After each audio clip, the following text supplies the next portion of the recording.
ಕಲ್ಕಿ ಬರಲಿಲ್ಲ. ನನ್ನ ಇದಾದ ಮಗಳು ಬಂದವಳೆ. ನೋಯ್ತೈತಾ? ಮೈಯೆಲ್ಲ ಬಿಸಿ. ಅವಳು ಗೊತ್ತಾಯ್ತಾ ಅವಳಿಗೆ ಹೆಣ್ಣು ಮಗು ಆಗಿದೆ. ಲಕ್ಷ್ಮಿ ಬರ್ತಾ ಇದೆ ನಮ್ಮ ಮನೆಗೆ.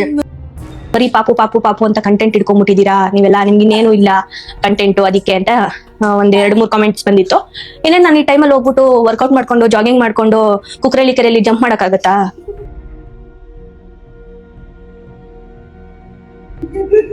ನಿಮ್ಗೆ ವೀಕ್ಷಕರೇ, ಸದ್ಯಕ್ಕೆ ಸೋಷಿಯಲ್ ಮೀಡಿಯಾ ಓಪನ್ ಮಾಡಿದ್ರೆ ಸಾಕು ಸಿಕ್ಕಾಪಟ್ಟಿ ಟ್ರೋಲ್ ಆಗ್ತಾ ಇರುವ ಒಂದು ವಿಷಯ ಅಂದ್ರೆ ಅದು ಯೂಟ್ಯೂಬರ್ ಮಧುಗೌಡ ಪ್ರೆಗ್ನೆನ್ಸಿ ವಿಷಯಕ್ಕೆ.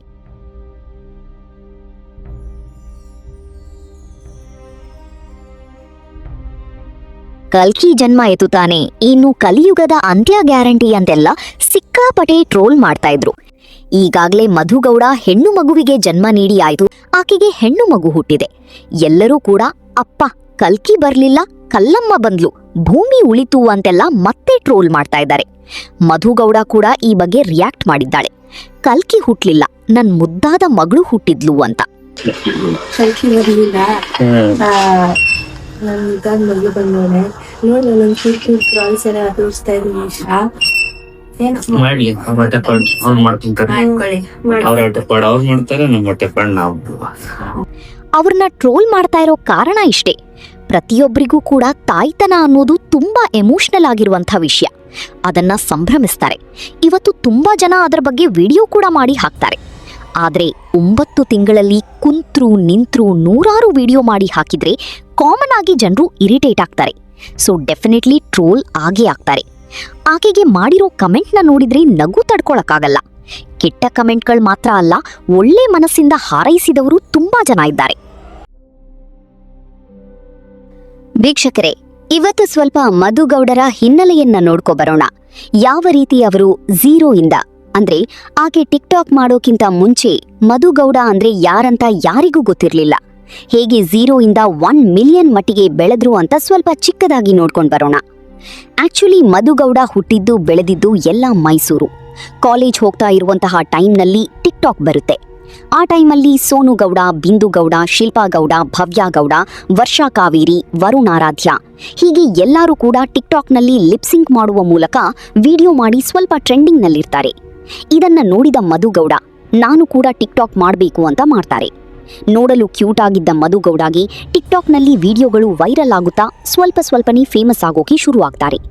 ನಂತರ ಇನ್ಸ್ಟಾಗ್ರಾಮ್ ಬರುತ್ತೆ.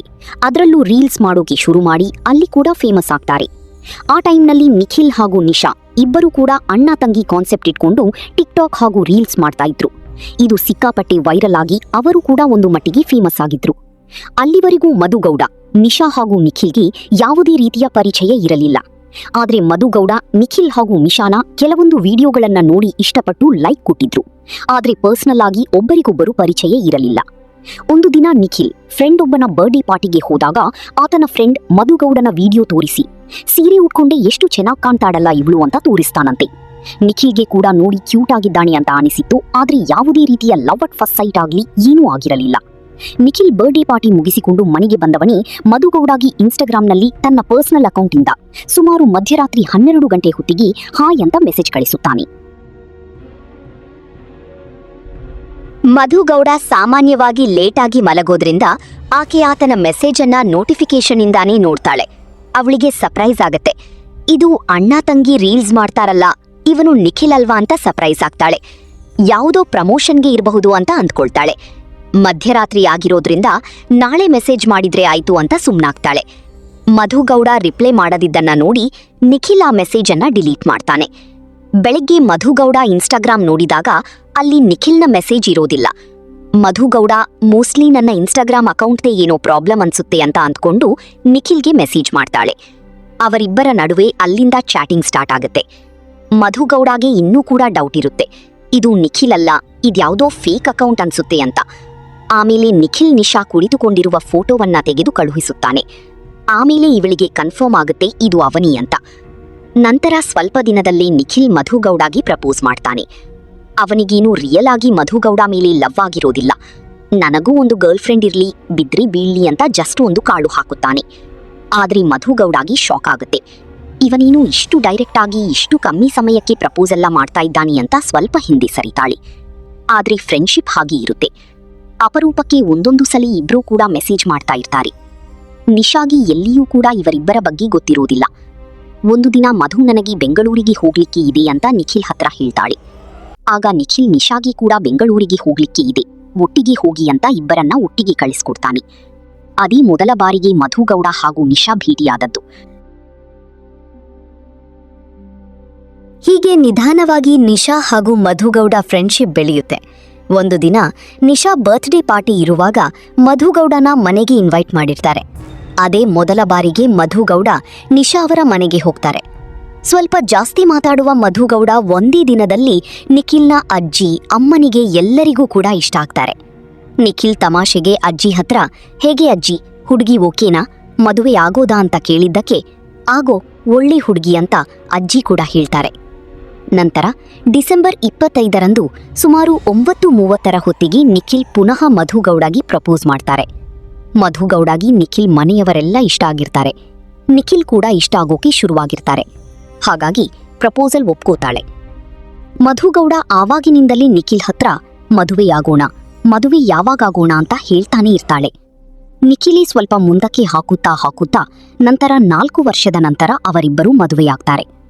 ಅಷ್ಟೇ ಅಲ್ಲದೆ ಪ್ರಮೋಷನ್, ವಿಡಿಯೋ, ಯೂಟ್ಯೂಬ್ ಅಂತೆಲ್ಲ ಸಿಕ್ಕಾಪಟ್ಟೆ ದುಡ್ಡು ಕೂಡ ಮಾಡ್ತಾರೆ. ಒಂದು ರೀತಿಯ ಐಷಾರಾಮಿ ಬದುಕನ್ನೇ ಬರೀ ಸೋಷಿಯಲ್ ಮೀಡಿಯಾ ಮೂಲಕ ಕಟ್ಕೊಳ್ತಾರೆ. ಇಡೀ ಫ್ಯಾಮಿಲಿನೇ ಯೂಟ್ಯೂಬ್ ಫ್ಯಾಮಿಲಿ ಎಂದರೆ ತಪ್ಪಾಗಲ್ಲ. ಮಧುಗೌಡ ಅಣ್ಣ ಕೂಡ ಯೂಟ್ಯೂಬ್ಗೆ ಎಂಟ್ರಿ ಕೊಡ್ತಾರೆ. ಮಧುಗೌಡ ಹೇಳಿದಳು ಎಂಬ ಒಂದೇ ಮಾತಿಗೆ ಆತ ಯೂಟ್ಯೂಬ್ ಚಾನಲ್ ಓಪನ್ ಮಾಡಿದ ಒಂದೇ ದಿನಕ್ಕೆ ಸುಮಾರು 100Kಯಷ್ಟು ಸಬ್ಸ್ಕ್ರೈಬರ್ ಆತನ ಯೂಟ್ಯೂಬ್ ಚಾನಲ್ನಲ್ಲಿ ಆಗ್ತಾರೆ. ಸದ್ಯಕ್ಕೆ ಮಧುಗೌಡ ಸಿಕ್ಕಾಪಟ್ಟಿ ಟ್ರೋಲ್ ಆಗ್ತಾ ಇರೋದು ಅವಳ ಪ್ರೆಗ್ನೆನ್ಸಿ ವಿಚಾರಕ್ಕೆ. ಪ್ರೆಗ್ನೆಂಟ್ ಆಗಿದ್ದಾಗಿಂದನೂ ಕುಂತದ್ದು, ನಿಂತದ್ದು, ಮಲಗಿದ್ದು, ತಿಂದಿದ್ದು ಎಲ್ಲಾನೂ ಪುಟ್ಟ ವಿಷಯನೂ ವಿಡಿಯೋ ಮಾಡಿ ಪಿನ್ ಟು ಪಿನ್ ಅಪ್ಡೇಟ ಮಾಡ್ತಿದ್ದಾರೆ. ಇದು ಸಿಕ್ಕಾಪಟ್ಟೆ ವ್ಯೂಸ್ ಆಗೋದರ ಜೊತೆಗೆ ಟ್ರೋಲ್ ಕೂಡ ಆದ್ರು. ಅದೇನೇ ಆದ್ರೂ ಕನ್ನಡದಲ್ಲಿ ಬ್ಲಾಗ್ ಮಾಡಿ ಒಂದು ಬದುಕನ್ನು ಕಟ್ಕೊಂಡಿದ್ದಾರೆ ಅಂತ ಅಂದ್ರೆ ಅದು ಮೆಚ್ಚಲೇಬೇಕಾದ ವಿಷಯ. ಇದೇ ಇವತ್ತಿನ ಸೆನ್ಸೇಷನಲ್ ನ್ಯೂಸ್ ಟೈಮ್. ಮುಂದೆ ಮತ್ತೊಂದು ಹೊಸ ವಿಡಿಯೋ ಜೊತೆಗೆ ಬರ್ತೀವಿ. ಅಲ್ಲಿವರೆಗೂ ಮಿಸ್ ಮಾಡದೆ ನಮ್ಮ ಚಾನಲ್ ಅನ್ನು ಸಬ್ಸ್ಕ್ರೈಬ್ ಮಾಡಿ, ಅಲ್ಲಿರುವ ಬೆಲ್ ಐಕಾನ್ ಮೇಲೆ ಕ್ಲಿಕ್ ಮಾಡಿ.